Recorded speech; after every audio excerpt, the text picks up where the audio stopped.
Hello two family, કેમ છો બધાને? જય માતાજી, બાપા સીતારામ. અને 11 વાગી ગયા છે સવારના અને અમારે આવી ગયું છે ઘઉંનું કટર. તો હાલો આપણે વાડીમાં ઘઉં કઢે છે તો આપણે જોઈએ કટર આવ્યું છે એ. તો મને એમ થયું કે કટર આવ્યું છે તો આપણે એક બ્લોગ બનાવીને મૂકી દઈએ. તો બહુ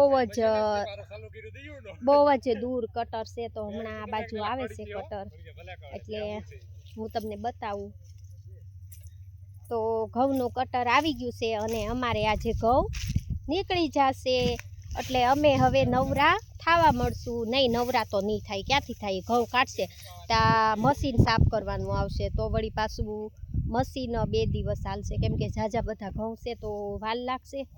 એટલે મને એમ થયું કે આપણે વાડીમાં કટર આવ્યું છે તો આપણે હાલો બ્લોગ બનાવી નાખીએ. તો જુઓ ઘઉંનું કટર આવી ગયું છે અને બહુ આઘું કટર છે, હામ મેઠેઠ કટર છે. હમણાં અહીંયા આવશે એટલે હું વિડીયામાં લઈ લઈશ. તો આપણે હળવે હળવે જઈશી સામા શેઠે, અને લારી પણ ગોઠવી દીધી છે, એમાં ડાયરેક્ટ ઘઉં જવાના છે. તો ધીમે ધીમે ત્યાં પોગું ને ત્યાં કટરવાળા ભાઈ પોગી જાય, પણ મને એમ છે નહીં પોગે, પાછું વાળ્યું કટર. તો અને પવન નથી તો એક વિડીયો બની જાય સરસનો. અને તડકો બહુ છે ને ગરમી બહુ છે, તો જો તડકો તો હોય જ વાડીમાં બહુ. તો જો મશીન હાલે છે અમારી વાડીમાં અને તડકો છે ફૂલ. તો હમણાં અહીંથી રાઉન્ડ માર્યો છે ઘમે, અને આખો ફરતો રાઉન્ડ લીધો છે. અને હવે એ લોકો ઠલવશે લારીમાં ઘઉં. તો અહીંયા ઊભી છે ટ્રેક્ટર, આ ટ્રેક્ટરમાં ઠલવવાના છે. તો અહીંયા ઊભું છે ટ્રેક્ટર, અને આ બાજુ મશીન આવશે ને તો મારો અવાજ બહુ નહીં આવે, પણ હું એમને મૂંગો બ્લોગ બનાવી. તો જો કટર આવે છે, એ ગઈ આમાં પડી જાય, કાંઈ નક્કી ન હોય. તો આ ટ્રેક્ટર ઊભું છે ને એમાં આપણે ઘઉં ઠલવવાના છે, અને તડકો બહુ છે. હવે તો તડકા જ પડશે. હા, સિટીમાં થોડા તડકા હોય, તમે કોઈ કાળા થાવ ને. અહીંયા અમે વાડીઓમાં અમારે તડકે ને તડકે કામ કરવાનું, બધું તડકે ને તડકે, ને અમારે થોડા મોઢે મેકઅપ હોય, એટલે જેવા હોય એવા અમારા મોઢા આવે ને. તો જુઓ કટર આ બાજુ ધીમે ધીમે ચાલ્યો આવે છે. તો હું તો ઘર સાફ કરતી હતી ને ત્યાંથી દોડવા જ મળી. મેં કીધું મારે છે ને બ્લોગ બનાવવો છે, તો દોડતી આવી. તો આપણે મશીન આજે આવી ગયું છે ઘઉંનું કટર, અને 2 દિવસ પછી ઘઉં સાફ કરવાનું પણ આવશે. તો જો આવી રીતના ઘઉં નીકળે છે. આ બહુ કવડી જાય, ડુંડિયું કવડી જાય છે.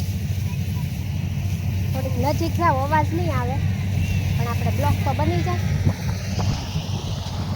તો જો કટર ચાલે છે, આવી રીતના ઘઉં નીકળે છે. અવાજ નહીં આવે મારો, હવે ખાલી જોઈ લ્યો. તો આવી રીતનું ઘઉં કપાતા જાય છે.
આજે ઘઉં આપણે નીકળી જશે બધા, તો એમ થયું હાલો એક બ્લોક બનાવીને મૂકી દઈએ. અને આ છે ટ્રેક્ટરની લારી, તો આમાં ઘઉં ઠલવશે, પણ મને એમ છે ઘઉં ઠલવતા તો બહુ વાર લાગશે, નકર હું વિડીયો લઈ લે. પણ ઘઉં ઠલવતા તો બહુ વાર લાગશે. આ છે અમારું ગામડું, જો કેવું સરસ છે. અમારે જો અહીંયા ગામડામાં બકરા પણ ચરે છે, જો ગાયું પણ કેટલી બધી દોડતી આવે છે. હજી તો આખો રાઉન્ડ લે એવું મને લાગે છે કટરવાળા.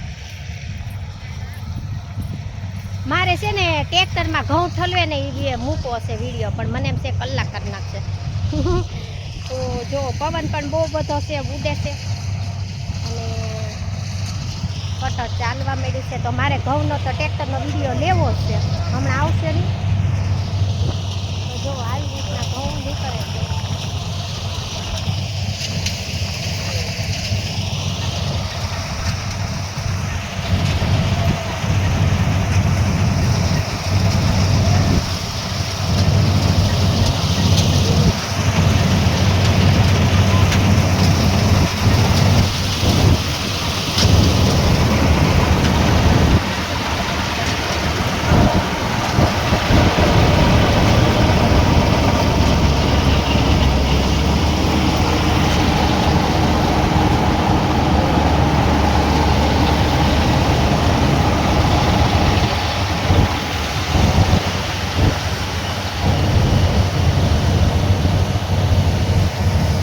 તો આપણે